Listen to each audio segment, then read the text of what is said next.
This is Hannibal back here with a review of the RF Video Reflections interview with none other than the Honky Tonk Man, a guy that I'm very familiar with. This was the last interview he did before he went into the WWE Hall of Fame in 2019. He said that he was under a Neglastia contract at this point, which I don't know what exactly that pays. He explained in this interview it was something like they can put out like toys and shirts of him and stuff. And he gets a certain percentage of that. I don't know if there's any base pay or not. I don't know if since he's been in the Hall of Fame, I have heard he's under an actual Legends contract now, which I would imagine would be more money, especially now that they're signing people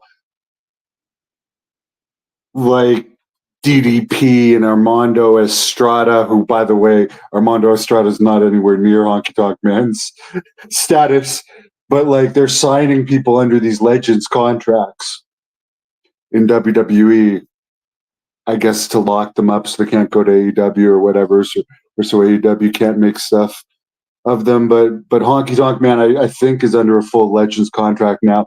I would wonder how that would compare to, for instance, whatever contract AEW has Jake the Snake under, because we heard a bunch of hoopla back in March that Jake the Snake had re-signed with AEW.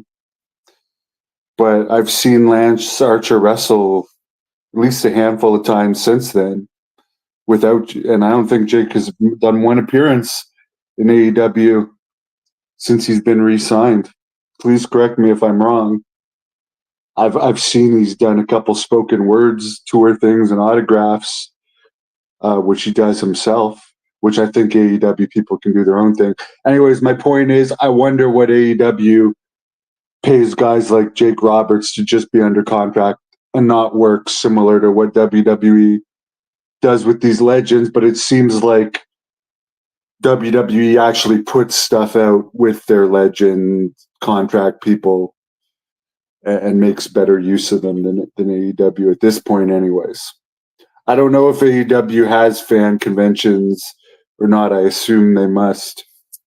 But anyways, I don't want to digress too much. Let's get into this interview. It was clear in this interview that I don't think he was under any type of WWE contract during the interviews and time that I knew him.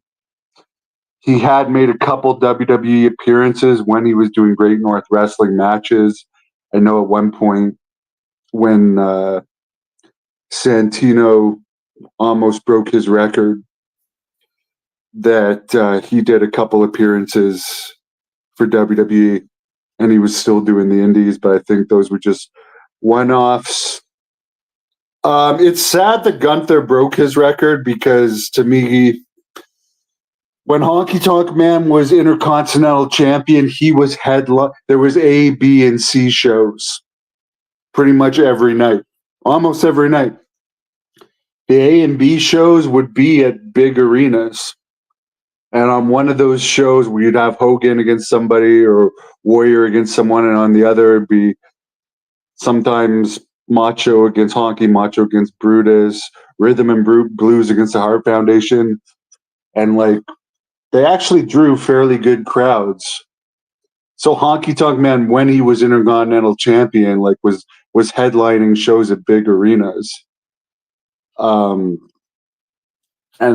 they were drawn based a lot off the strength of the title, where I don't know how many defenses Gunther actually has.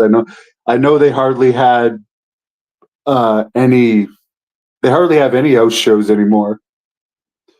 And I don't remember any like him headlining any house shows when he was Intercontinental Champion. And he didn't win it in a memorable way or lose it in a memorable way. Everyone remembers how Honky Tonk Man lost his Intercontinental title. But anyways, it was clear in this interview that Honky Tonk Man wanted to be in the Hall of Fame, and I don't blame him. As he even mentioned in this interview, it helps with his bookings and like to say you're a WWE Hall of Famer and stuff. He seemed to be in like kind of apologetic mode, and as he said, a kindler, gentler Honky Tonk Man. And he did also explain in this that he doesn't like doing shoot interviews as much because he always gets in trouble, which I think is why he never did another one with me. Plus, now he's probably under a Legends contract and he might not be able to.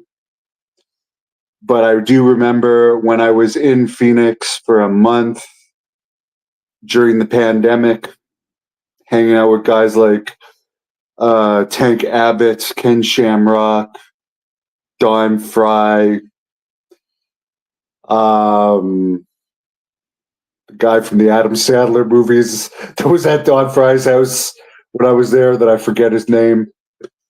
And Mark Kerr. I tried to get in contact with the Honky Tonk Man, and he didn't want to do an interview. So I figure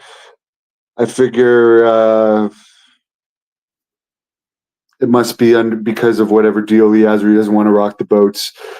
He told a couple stories in this that I didn't know about. That the reason why he was ultimately let go of WWE commentary was because he no-showed a commentary gig at Madison Square Garden.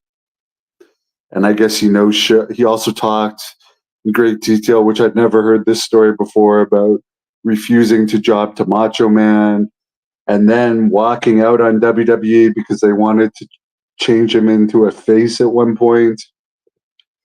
So I could understand. I was never obviously wrestling 7 days a week and dealing with the grind like him, but I have dealt with backstage politics and stuff, and I can understand how that could get you, plus the grind, why he may have walked out. And yeah, it's interesting. That probably had a lot to do with why it took so long to put him in the Hall of Fame, because they do tend to hold grudges about those type of things. It's interesting though, even though he did supposedly walk out when he was commentating during like that early 90s period, when he was really over as a commentator, they still brought him back for that rockabilly era when he did commentary again. One thing I would like to ask Honky Tonk Man about the Disco Inferno, I've heard talk about, was that Disco Inferno claimed he was supposed to be the rockabilly guy that was going to be with Honky Tonk Man, which would have made a lot more sense and would have been a better fit. I also remember on house shows, they didn't send Honky Tonk Man, at least on the one that I saw with Rockabilly, it was just Rockabilly against actually a local jobber. They brought a local jobber in on a house show, which you rarely see. Maybe someone no-showed or something. I really don't know, but I remember thinking it was weird that a local independent guy was wrestling Rockabilly on a house show I saw around the time Honky Tonk Man was with him, which they both said was the worst. Honky Tonk Man said it was the worst gimmicks of their career, and that was a terrible gimmick. Honky Tonk Man did seem to indicate that Jerry Lawler had some heat with him at that time or something. Was kind of jealous that he didn't say it in this interview, but in the past he was indicating Jerry Lawler heat. That may have had something to do with why his run wasn't as good in those days. He didn't go into WCW too much in this time. The only thing he mentioned was that he could have had an opportunity to go to WCW during the time Jim Barnett was working in WCW, around the time he was doing color commentary. And one interesting thing that, and I'll bring this up again, I don't know if I've ever brought this up, that I've never asked Honky Tonk Man about, but this reminds me about it now. Back in 1991, August of 1991, I've mentioned a couple times there used to be wrestling matches at the fair that comes here that used to come here to Ottawa. It doesn't come anymore. The Ottawa Civic Center. It was called World Championship Wrestling in August 1991. World Championship Wrestling came here with Honky Tonk Man, and Rick Rude was on the card. The Angel of Death was on the card. So I don't know who actually ran it, but they called it World Championship Wrestling, but it wasn't actually WCW. And I remember everyone that went to it thought it was WCW, but other than some name guys, it was all jobbers. So I wish I could ask Honky Tonk Man about that, because that would have been around the time that both he and Rick Rude had kind of just been released. Of course, Rick Rude ended up in WCW. I think he was actually in WCW at that time. So if anyone knows that, there was a World Championship Wrestling card here, August 91, randomly. Honky Tonk. I think Jake Roberts may have been on it too. I'm not positive though. Could be wrong about that. No, Jake Roberts was not on it. I'd have to look up in my files who Rick Rude wrestled. But both Rick Rude and Honky Tonk Man wrestled other known guys, but for some reason I can't remember. But I won't digress. The other thing that there was a lot of comments on about this, and I never noticed this. I don't know anything about toupees, but people were wondering if the host that was doing interviews with them, who seems like a nice enough guy, I met him in the Billy Jack Hayes interview where we had a little altercation, but I never noticed whether he had a toupee or not, but I have nothing against him. I just thought it was funny in the comments. People always say that about Vince McMahon too. And supposedly Bruno Sammartino wore a toupee. Okay, yeah, Tim is his name. Yeah, he seems like a nice guy, and apparently he's involved with putting on conventions. I've seen the Iron Claw movie, and I actually fell asleep twice watching it. I hated it. Honky Tonk Man does talk about the Ultimate Warrior in this positively. I haven't heard him really say anything bad about the Ultimate Warrior much ever.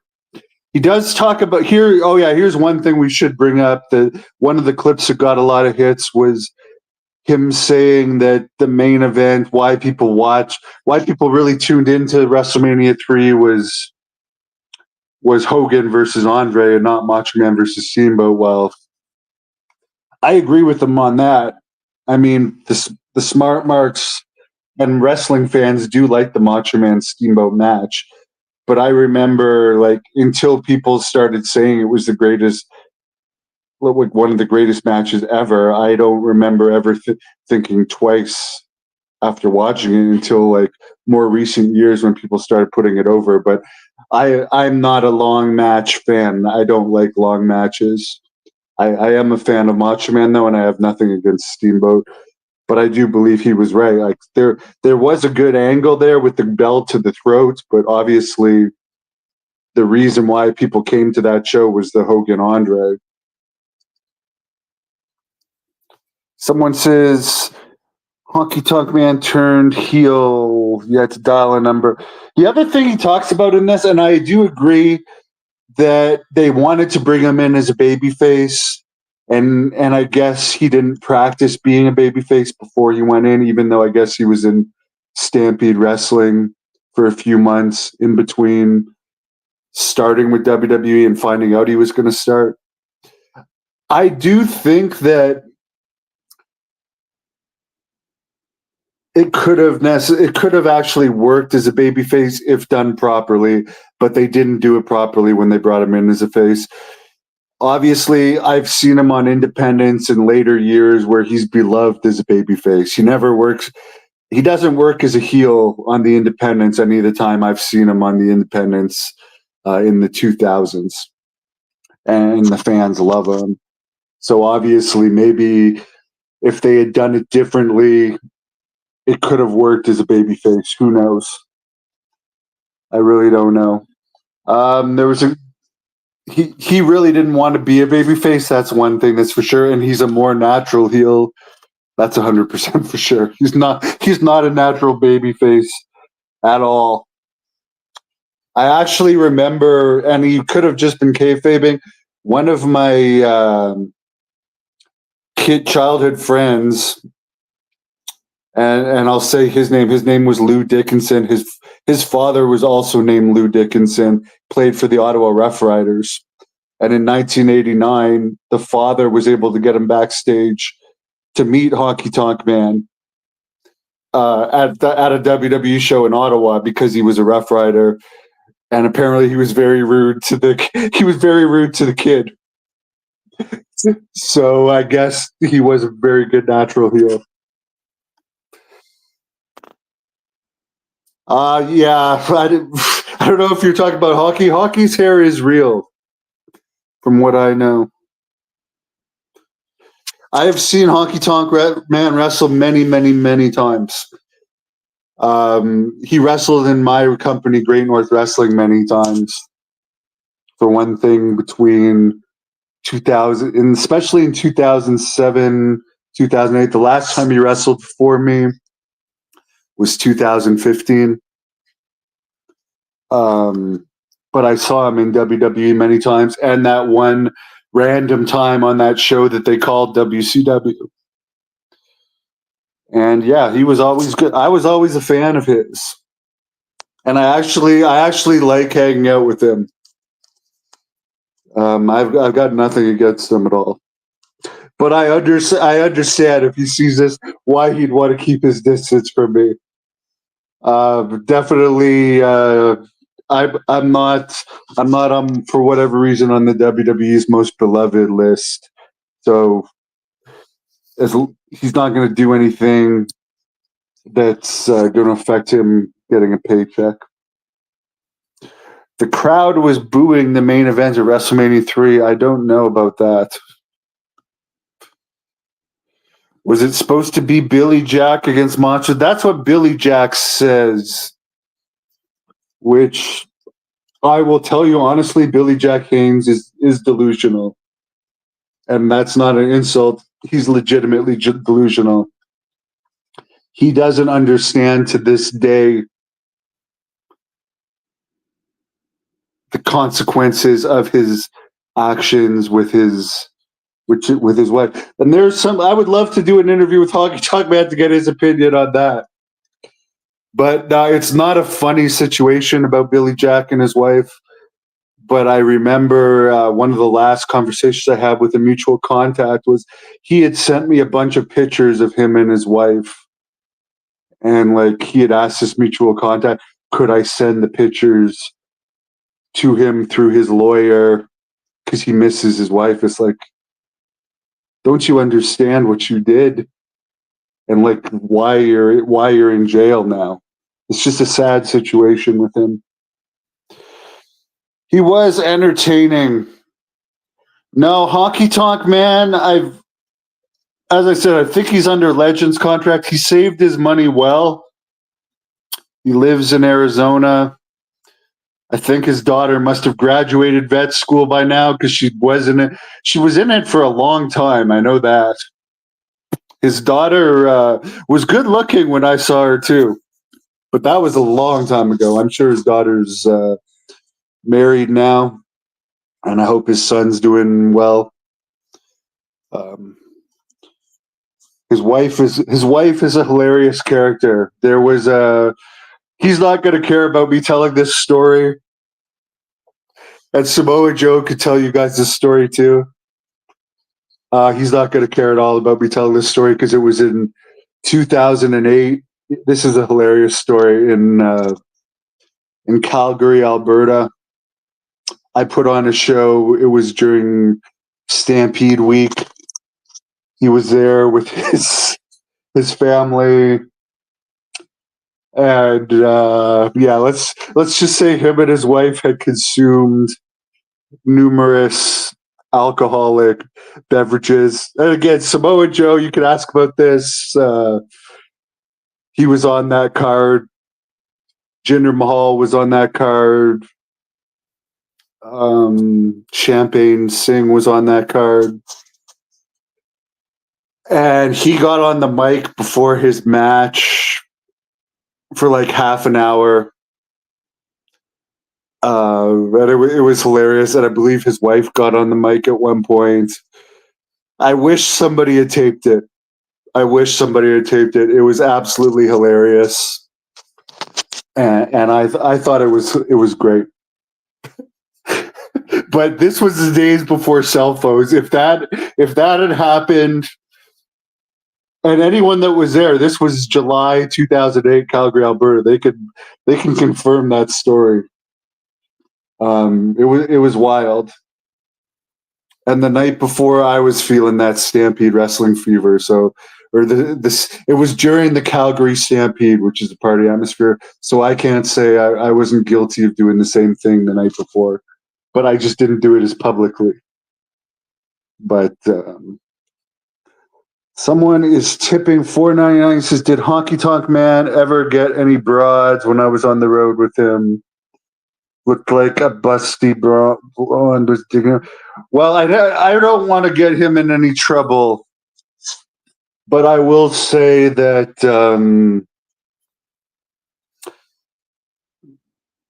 he definitely had women that liked him and were marking out for him.